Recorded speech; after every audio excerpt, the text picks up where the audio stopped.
ചേട്ടാ ആ ടൂൾ നിർത്തരൂ. ഡോ ഇത് WWE ചാമ്പ്യൻഷിപ്പിന് പോയി കിട്ടിയ ബെൽറ്റ് അല്ല, എൻ്റെ നടുവ് മിന്നിട്ട് ഞാനിട്ടേക്കണ ബെൽറ്റാണ്. സോറി. ഡാ ആ ടൂൾ നാട്ടി. കാശ് അങ്ങാട് മേടിച്ചിട്ട് എന്നോട് പണി. എന്നാ പറ്റിയതാ? ഒന്ന് തെന്നി വീണാ. എവിടെ? ബാത്റൂമില്ല. ദേ ഈ കാർ പോർച്ചിൽ മഴ പെയ്ത് നനഞ്ഞു കിടക്കണായിരുന്നു. കാർ എടുക്കാൻ വന്നപ്പോൾ ഒറ്റ വീഴ്ച. ചേട്ടായി അല്ലാണ്ട് ആരെങ്കിലും ഈ തെന്നി കിടക്കണ പോർച്ചിലേക്ക് ചെരുപ്പിട്ടുകൊണ്ട് ഇറങ്ങുമോ? എടോ ഈ പോർച്ചിൽ കിടക്കണ എൻ്റെ കാറാണ്, അല്ലാണ്ട് തോണിയല്ല. ഈ കാറിലേക്ക് കയറാൻ വരുമ്പോൾ ഞാൻ ചെരുപ്പം കടി പിടിച്ചോണ്ട് വന്നു. അല്ല, ഞാൻ ഒരു ഫാക്ട് പറഞ്ഞുള്ളൂ. എടോ അതിനെ ആവർത്തിക്കാണ്ടിരിക്കാനാണ് തന്നെ ഇവിടെ പണിക്ക് നിർത്തിയേക്കണ്. ഈ വീട് പണിഞ്ഞ സമയത്ത് ഈ പരിപാടിയൊക്കെ മര്യാദയ്ക്ക് ചെയ്തിരുന്നെങ്കിൽ വല്ല വിഷയം ഉണ്ടായിരുന്നു. ഇശുക്കല്ലേ? നിനക്ക് വല്ല പൈസ തരാനുണ്ടോ? ഞാൻ ഇല്ല. ചിലക്കാണ്ട് പണി കേട്ടെ. ഇതാരാ? എൻ്റെ മോന. എന്നാ പരിപാടി? ഡാഡി ഒരു 100 രൂപ. പ്രത്യേകിച്ചൊന്നും ചെയ്യണല്ലേ?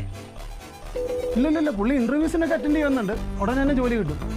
ഇപ്പം 100 രൂപ എന്തിനാ? പെട്രോൾ അടിക്കാൻ. നിന്റെ ബൈക്കിന്റെ ടാങ്ക് 100ന്റെ പെട്രോൾ കണ്ടിട്ട് കാലം എത്രയായി? നീ 50 അടിക്കാറുള്ളൂ. ബാക്കി തന്നെ സീറ്റ് അടിക്കാനാ?